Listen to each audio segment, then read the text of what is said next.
everybody. Thanks for joining me today. I'm so excited to show you my finished quilt of my Maverick the Fox, and I'm really blessed that you have decided to join me and continue your quilting journey with me. And I have so much to teach you and show you, so let's jump in and get started. Thank you from all the cold places in the U.S. and around the world, because I'm feeling it today. I saw somebody from Oklahoma. They're very icy and cold. Well, it's cold here. I want to snuggle up in the blanket and go to sleep. So let's jump in and get started, because I have a lot to show you. And I just wanted to talk to you about the instructions and where to find them for Maverick. We've made a few little tweaks and changes, so if you're joining me and I haven't emailed you the instructions, that's why. And so I promise now that I've got them down, and I just wanted to talk to you about the easiest way to put the fox together and then let you go from there. Hey, before we do that, let me show you what some others have done with the cute little pattern and what they've been working on. I have one customer, Robin, who sent me the before and the after, and she just said she needs to pick out a border for it, but look how cute. She did a little orange fox, and she did calico prints, and if you look at them really close, they're little camping prints, so they have little mountains and little animals on them. Just a lot of fun. Thank you, Robin, for joining us, and I put Mickey on the back of mine too. So, and then we have another one from off of and this is Gloria. Thank you, Gloria, for sending us your adorable quilt. And she's actually gotten hers quilted, and she got hers done before I did. So way to go. Kudos. Hats off to you. And she did it with her Unique 21, and it's just so cute and so sweet. So have fun with the pattern. And here's one from Tammy, and she has done, I think it's like a t-shirt quilt, and wow, what a nice job. Thank you for sharing, and look at all the little blocks that she's cut out in great detail, and the writing in it. Wow, a lot of work, and thank you for sharing that with us. And so, and then here is one of the prettiest and most organized quilting rooms. This is by Joanne Freeman. She is, wow, I'm very impressed, and I need your help. So thank you for sharing us your organized, clean, and kept up sewing room. Mine's all over the house. So that was a lot of fun, and continue to email. If you can't share them on the Instagram or Facebook pages, please email me, and you're not comfortable with it. It's Karla with a K, Karla at graceframe.com. Let me show you where to find the instructions. A lot of you are having a hard time finding the instructions, so let's pull up the website and show you where to find them. And so you just go to graceframe.com, and you'll see our beautiful new frame up there, and you'll go up to the events platform. You'll click on that, and you'll find Tuesdays with Grace, and then you'll just go and click on the event that you want to see right up there at the top. Upcoming events, click on that, Tuesdays with Grace, and the Maverick Quilt Part 1, and then go down, scroll down, and you'll find your downloads for the instructions. And we have a few downloads. We have the design downloads, and we also have the pattern. So let me go through the pattern really quick. Cute little Amanda, she printed it off for me. I just wanted to talk to you about how I put it together in the easiest way. And I found some different things, and so we've added them to the instructions. So as you go through your instructions, we are giving your materials list and things like that. That's something that we've just added. So if you have an older set, you may want to print off those separate pages. And then if you'll see that we're going through the pages, just sew it together. And when she says stitch and flip, she means to flip it upside down and sew across it. So you'll figure that out, and it'll make it really quite easy. Just go through them. But the only thing I wanted to talk to you about is when you're piecing the head together, you're going to sew them in a certain order, and then you're going to sew these other little pieces on them, and you're going to cut it to size. So I just wanted to, which direction? This direction.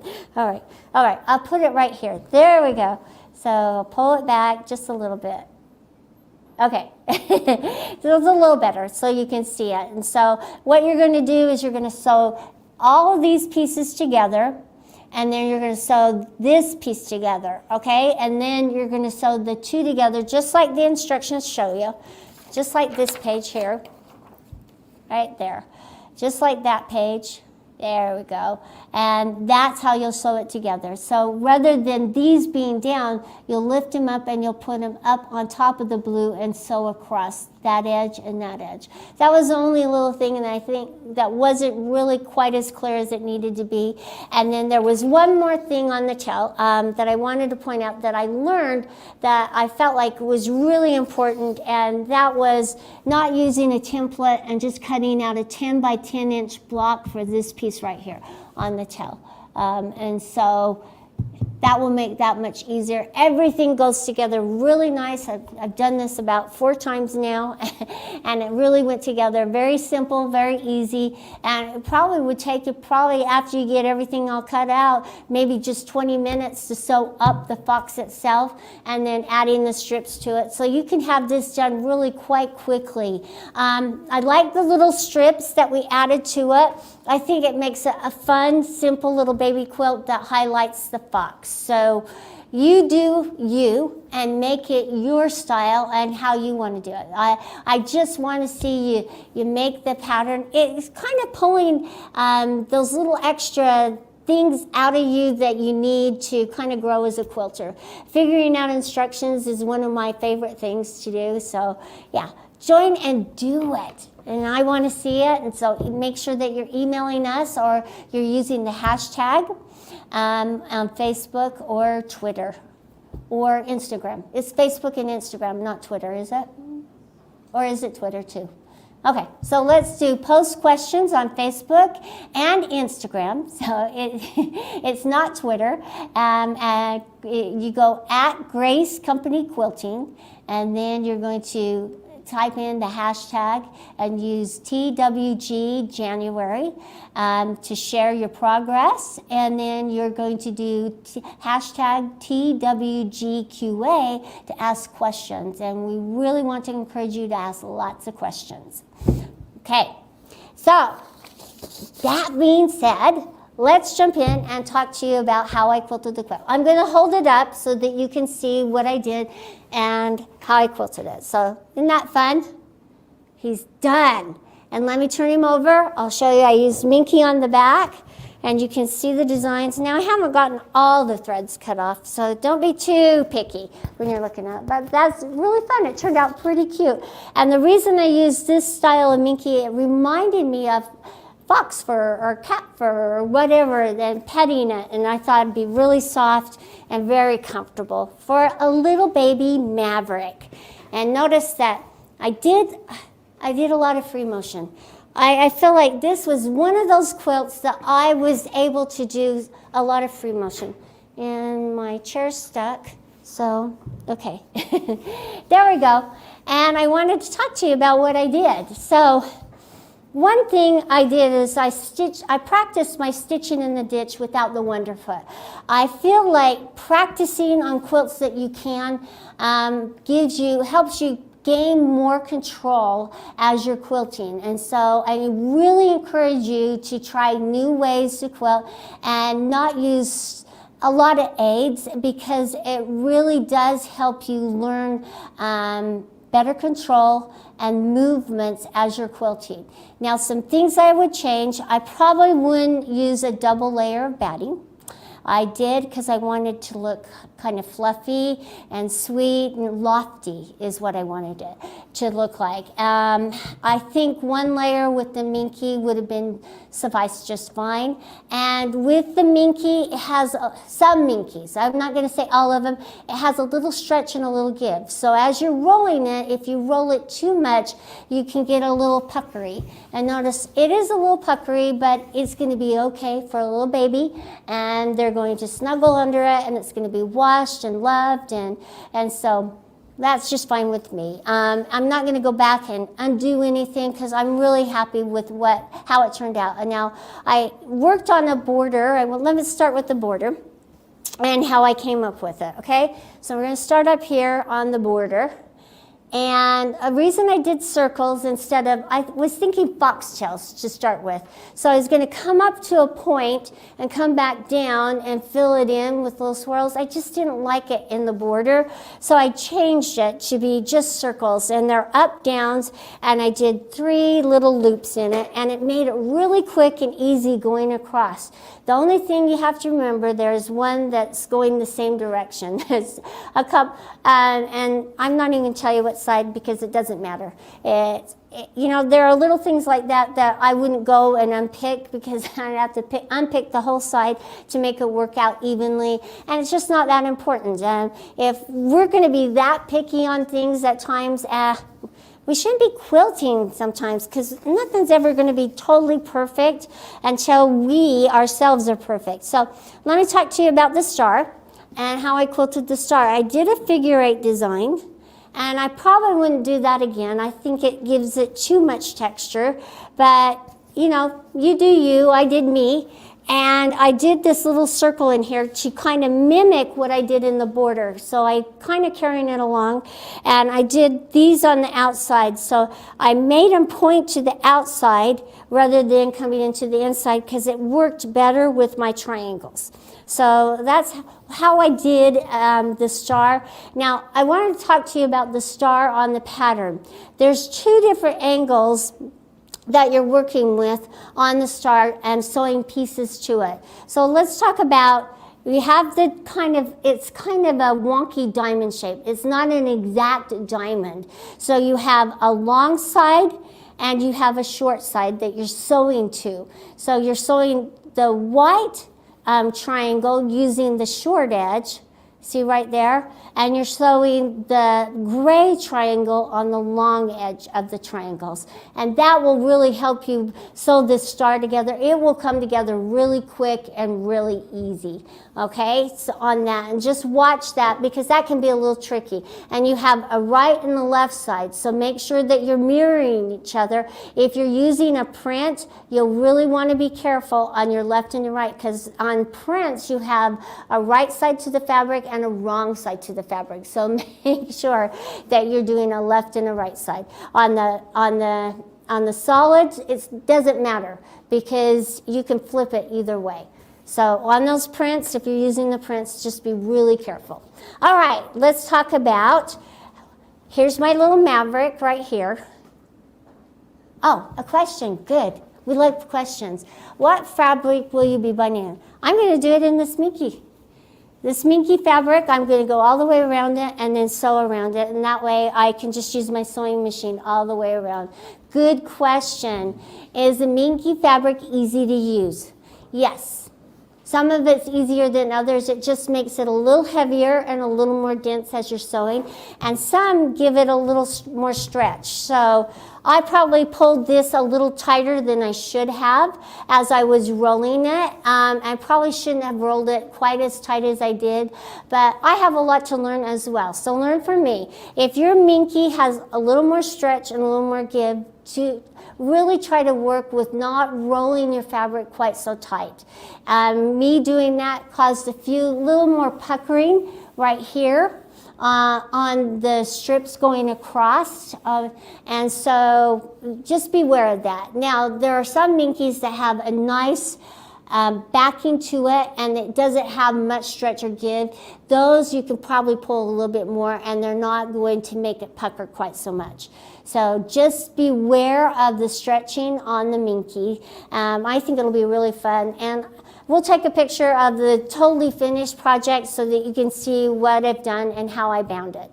Okay, let's talk about okay, here's my little maverick that I used quilt CAD and pattern CAD right here, and I marked all the way around it and made it one continuous line, and I sewed it all out. I thought that as I was sewing it out, it wouldn't fold over and it did in places, but as I took it off, you can't even tell.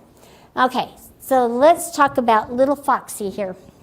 Little Maverick Fox, and what I did to give it texture.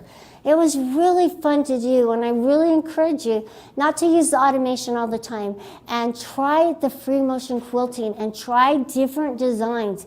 That's what made it so fun. I was able to jump in and try new things and new designs that I wasn't really comfortable with, but boy, it turned out so much fun. So up here at the top, I did his little forehead up here between his ears. This is really not his forehead, but just like I did for the stars, because I was continuing on. So I was keeping in mind kind of my theme, and I wanted textures. So in his ears, I used the smoky quartz gray, and I did spirals, because I wanted his ears to look different than I wanted his face and his fur.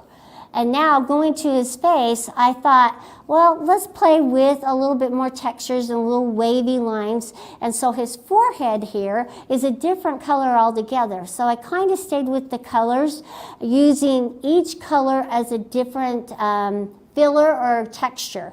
And this one's kind of the wavy up, down, and then on the sides, notice how I came in to kind of point towards his nose. So it's kind of angling in, so that's where your eye is going to be drawn to as I was quilting. And this right here was really fun because it kind of reminds me of the fur, and it's slicking back. So I just kind of did waves coming into points, going back and forth.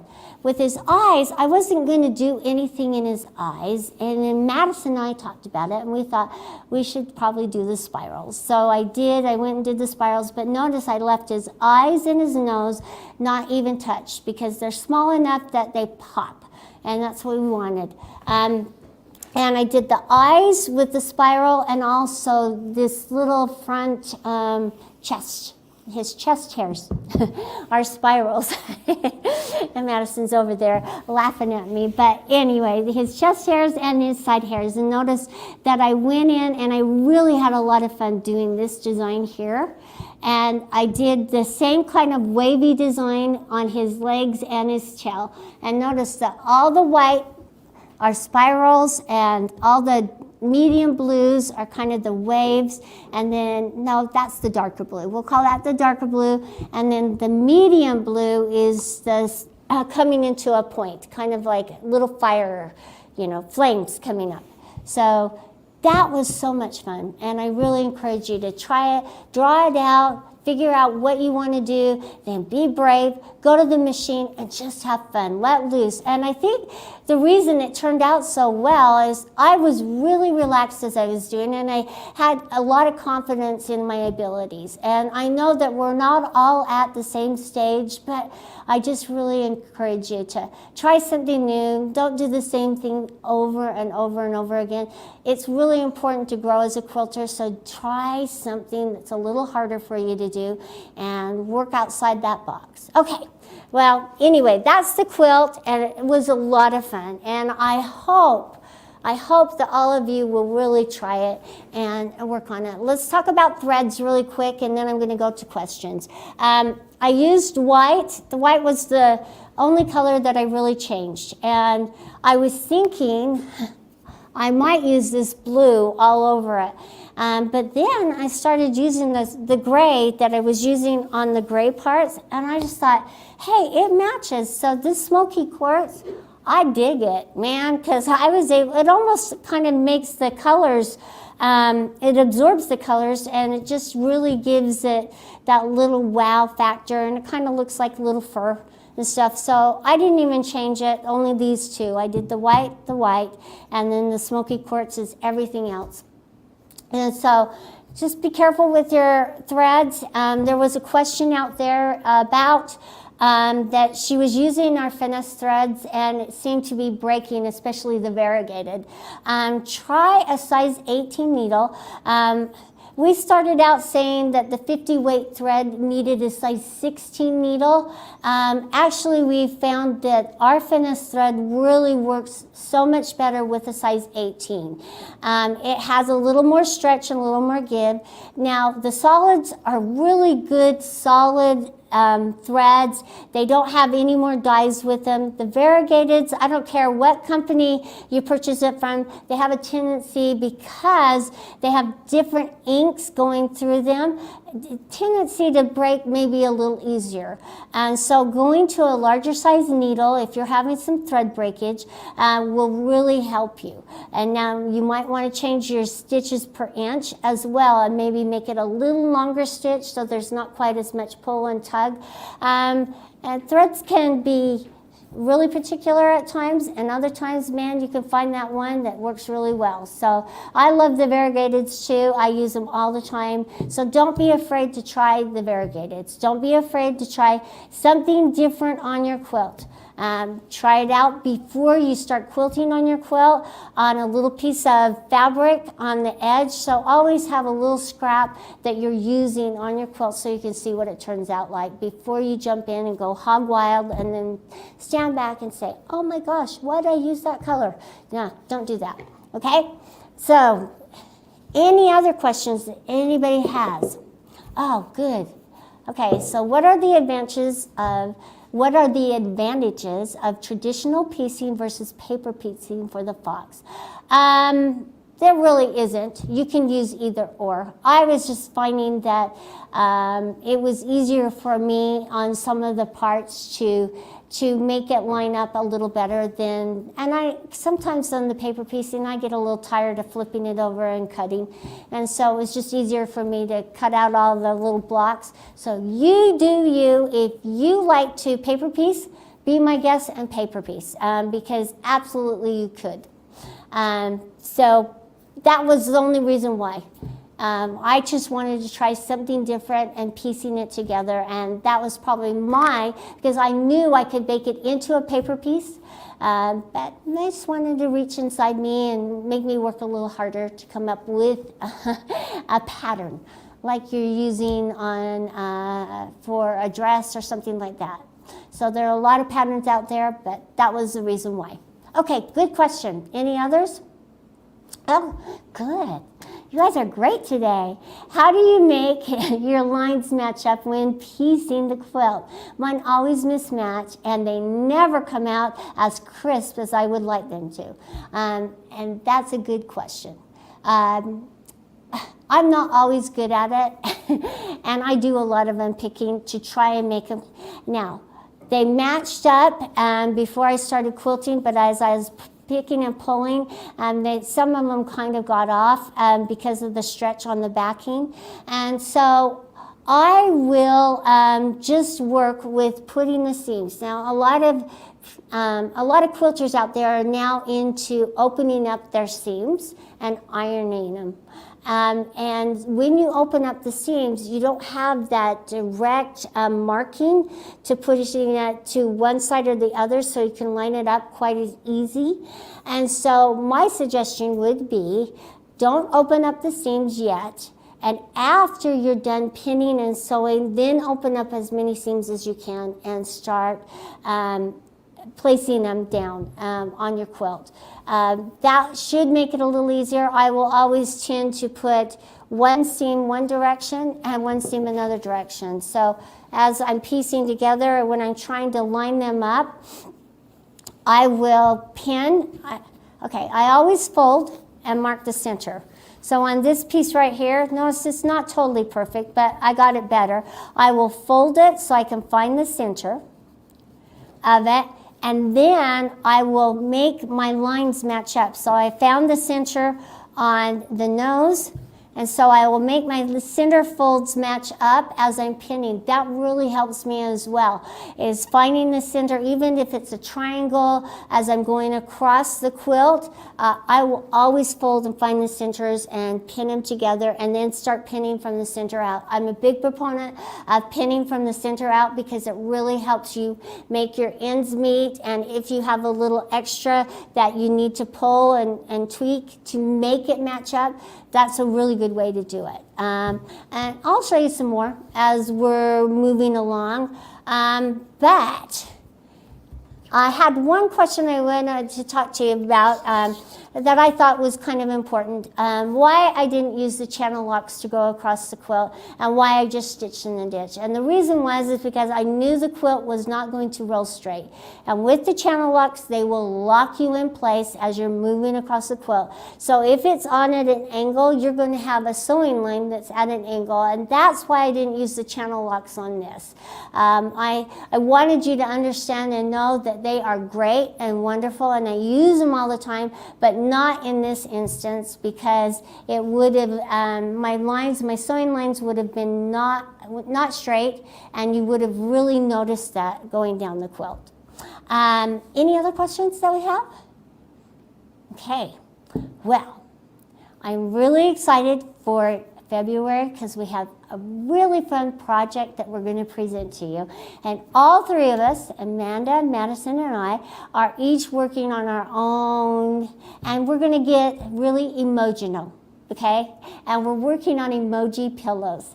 And we're very excited about this, so I really want you to join me next week for our first part 1 of our emoji pillows, and we're going to show you different ways to make emoji pillows. We needed something simple and easy and fun because we've got Spring Fling coming up and we're doing classes, and so we have a lot going on. So we thought it'd be fun to take a little break and just add a little lovable, adorable emoji to our lives.